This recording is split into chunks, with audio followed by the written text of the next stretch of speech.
Moi, j'ai regardé votre documentaire et je vais juste vous raconter une histoire qui est dans votre documentaire et qui m'a marqué. C'est l'histoire d'un médicament qui s'appelle l'Avastin. C'est un médicament contre le cancer. Et puis un jour, un médecin s'aperçoit que ce médicament est aussi efficace pour lutter contre une autre maladie des yeux, la DMLA, qui est une maladie assez commune.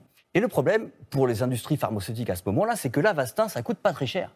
Ça coûte $50 le traitement sur le mois. Alors on a un marché énorme qui s'ouvre.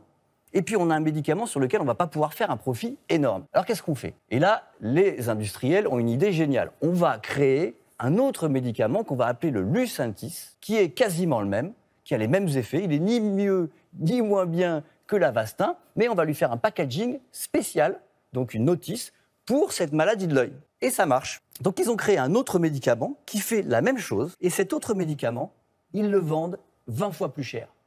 Et c'est là le tour de passe-passe.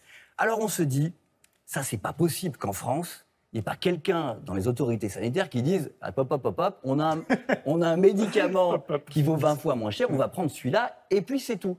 Sauf que ça, c'est sans compter sur le pouvoir incroyable de lobbying de ces industries pharmaceutiques que vous montrez très bien dans votre documentaire.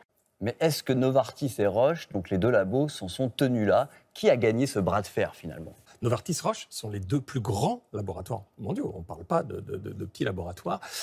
Il y a eu en France, tout de suite, une pression des politiques qui ont échoué. Ces deux laboratoires sont plus puissants qu'un État. Ce sont deux laboratoires suisses. Ils sont plus puissants que les autorités françaises. Mais alors, il y a une autorité en France qui s'appelle l'autorité de la concurrence, qui a lancé une enquête. Il a fallu 5 ans pour qu'ils rendent le verdict de leur enquête. Ce verdict est tombé il y a 3 semaines et ils ont condamné les deux laboratoires pour entente illicite sur le prix du médicament à 240 millions d'euros d'amende.